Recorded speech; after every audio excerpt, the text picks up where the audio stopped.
Hello guys, welcome back to my channel. Here I am. It's been a while. It didn't feel like a while, but it's been a while. So I get a lot of questions about my kidneys ever since I made the video about, if you hear a baby in the background, it's a baby. I get a lot of questions about my kidneys ever since my video on how to improve your GFR. Especially how my kidneys are doing after the pregnancy. So I wanted to make an updated video, give you guys some more tips on how to help your kidney function, how to help your kidney health. So let's just get right into it.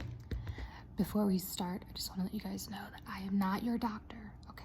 So if you have any questions specific to you or your kidneys, or you want to start a different diet or change some supplements, ask your doctor.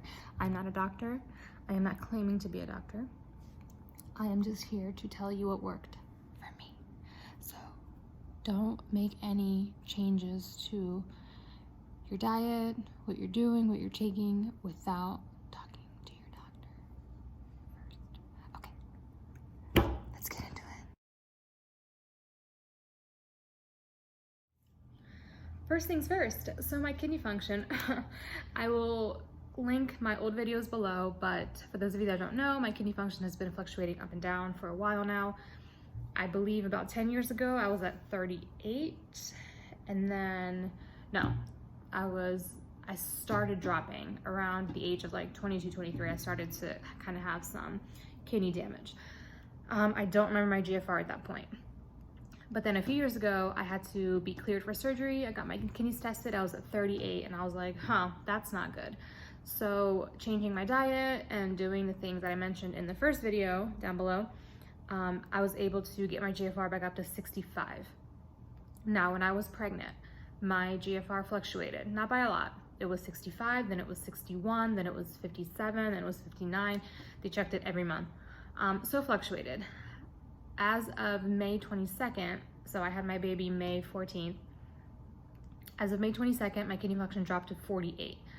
So my doctor wanted me to redo the test, was asking how I was feeling, how I was doing. Now my diet was shit after I had the baby because I was on such a strict diet when I was pregnant that once I wasn't, I just went crazy. And I was not breastfeeding, so I was like, screw it, I'm gonna eat what I want, do what I want.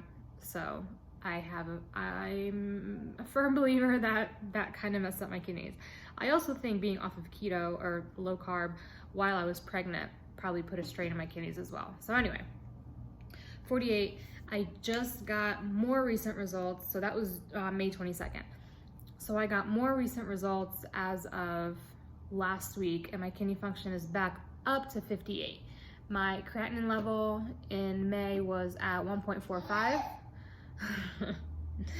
My creatinine level right now is 1.22, so that dropped as well. So let's just get right into some things you guys can do that's really good for kidney health. I'm not promising this will raise your GFR, but it's helped me a lot. And these are just things you can eat, you can drink, how to detox your kidneys, things like that. So let's go. Something that I've been researching, and I know you've heard about this, I'm sure you have, but apple cider vinegar. I have never drank apple cider vinegar before, but I'm willing to try it because it's supposed to be so good for you. But here's a great way to mix it. It's a recipe I found and I've tried, and it's very bearable. You also want to be careful with what you mix into apple cider vinegar because it is so acidic. You do not want to neutralize it. There are some things you could add to it that will actually neutralize it, and then at that point, you're kind of not getting the benefits of apple cider vinegar. So you're going to take 8 ounces of water. It's better that it's warm. So room temperature, warm water. 2 tablespoons of apple cider vinegar. You're going to add some cinnamon in there just to taste however much you want.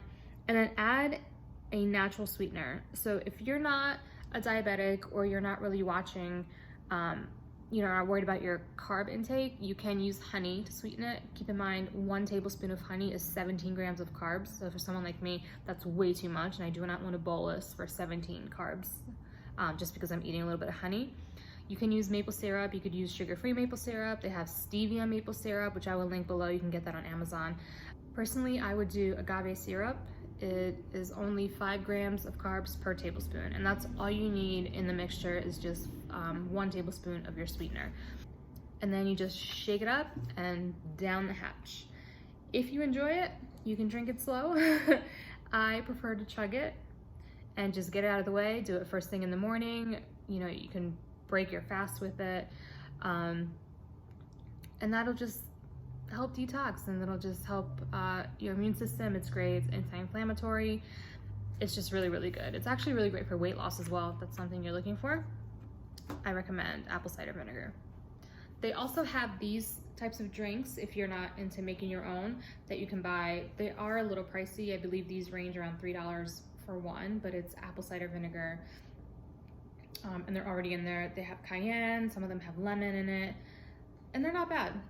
You know, you just measure it out. You can do it. You know, you could probably split one between a few days, so that's good too. Side note, when you get apple cider vinegar, make sure you get it with the mother. That one has all those amazing nutrients, everything that's good with the mother. Let's go on to food focus.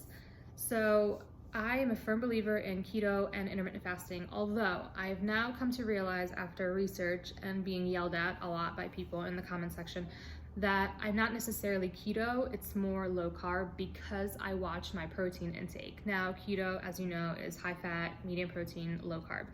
I stick with the low carb, I do the high fat. My protein is probably lower than where it should be if I were on a strict keto diet with my weight and my body type and everything, because protein is not good for the kidneys if you have kidney problems. You also want to watch out for foods with potassium, foods with sodium, and high protein. So here's a list of some foods that are really good for the kidneys. They're anti-inflammatory, which is great, and they are safe to eat. There are some in here that have protein, but it's actually kidney safe protein, but everything in moderation, right? So here we go. I'm just gonna rattle these off for you real quick. Things like cauliflower, blueberries, sea bass, egg whites without the yolk, garlic, which is a great alternative to seasoning with salt, or to avoid salt, you can use garlic, olive oil, cabbage, bell peppers, chicken without the skin, macadamia nuts, shiitake mushrooms, onions, and arugula, just to name some foods. And you can easily make meals out of these foods. As far as beverages go, I mentioned this in my last video, I've really cut down coffee. I've been drinking water. I've been drinking room temperature water just to hydrate a little bit quicker. I use these True Lime, True Lemon flavorings. They are good for you. They don't have aspartame or sucralose. They're delicious. They add a very mild taste, but it still makes the water really yummy. And I'm a hater of water. I don't like just drinking plain water. I hate it. I don't know. I have to have something in it. I drink about 100 ounces a day of water. And I've noticed, I know people keep telling me that you shouldn't drink a lot of water when you have kidney damage, or low GFR, but I've noticed with my blood work, when I don't drink water the day before and the day of tests, and I drink a ton of water the night before and the day of testing, my GFR is always higher, even if the tests are done within a week of each other. So there you go. I'm a firm believer in hydrate. I'm cutting out, like I said, coffee. It's okay, you know, to have a little bit of caffeine in tea. Like, I do drink green tea or matcha tea, and that's okay, as long as you're not chugging energy drinks and you're not chugging 4 venti coffees a day, it's okay. So like I mentioned a little bit ago, some things you want to look out for are foods with high phosphorus, high sodium, high potassium. Those are not good for the kidneys. If your kidneys have low function or you have kidney damage, it's not good to have your kidneys work to try to break these down. So like I said earlier, you can substitute salt with other seasonings. Parsley, oregano is actually really healthy for you. Basil, garlic, there's so many other alternatives. Some things that I've been really loving to do just to kind of feel better altogether, because you know when you have kidney damage, you have low GFR, you have chronic kidney disease, you tend to be tired or lethargic, fatigued. whatever you want to call it. So I like to go on walks first thing in the morning, and I take my baby out, and we usually have to go early in the morning because I live in the desert and it's 98 degrees by 10 a.m. So we go on walks. I do an hour working out a day. Cardio is great. Meditating is honestly life-changing. Yoga, just do some stretches, get your body and your blood flowing. I would highly recommend also, if you're not sure what diet you should be on, or what's good for your kidneys, go to a registered dietitian who is trained in chronic kidney disease. You could even find one that's trained in both diabetes and chronic kidney disease, and they can make you a meal plan and help you to eat what will work on both levels, because sometimes this is good for your kidneys but it's not good for your diabetes, or this is good for your blood sugars but it could do this to your kidneys. So go to someone who is trained in the area you're looking for and talk to them. You could do a lot of Zoom calls right now. I know, over the phone. You can meet with a dietitian. I think that would really help if you're kind of lost and you're not sure, well, what's good for me? How much protein should I be eating? What supplements should I be taking? Things like that. All right, last but not least, I recommend using this app. It's called Carb Manager, not sponsored.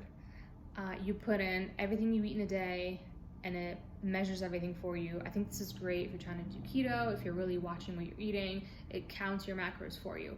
What you do in the beginning when you first open the app and you register, you put in your goals, your weight, what you're doing this for. Is it to maintain? Is it to build muscle? Is it to lose weight? And then it builds a meal plan for you, not necessarily the type of foods, but it tells you how much you should be eating of what in a day. So how many calories, how many carbs, and when you get close to your threshold, it warns you, like it shows up in red and it'll say like you're 1 gram over your carbs allotted for the day. And I really like this. It keeps you on track. It will send you reminders like, hey, put in your lunch or put in your snack. And then you can heart different things. So instead of putting every day 8 ounces of coffee, 1 ounce of creamer, 1 sugar, you just go to your favorites and you click that whole item and it adds it to your breakfast or to your snack or whatever. So I really, really enjoy this app. Kind of keeps me on track of what I'm doing. One more extra thing, a friend of mine told me about this, which is really awesome. I will link her Instagram below if you want to follow her journey. She's really, really sweet. She reached out to me when we were talking, and she's so awesome. She mentioned to me that you can go get blood work done for just like $30-40. So you go to a lab and you don't need like a referral from a doctor. You just go get your kidneys checked or your A1C or whatever it may be. And that ties into my next point of just staying on top of blood work. So this is awesome because you don't need to go to a doctor and pay extra to see a doctor and get a referral. You just go when you want to. Like for me, I get my GFR tested every 3 to 4 months, sometimes 6. So I would love to know where I am in between. Same with my A1C. And actually going to get this blood work done is cheaper than getting one of those A1C kits at the pharmacy, believe it or not. So that's awesome, and I'm so happy you shared it with me. Thank you so much. And that's pretty much it, guys. Very quick video. I've always said diet is the most important. Just make sure you guys are eating clean and healthy, and your body will definitely thank you for it. I love you guys very much. I will see you in the next video. Thank you so much for being here.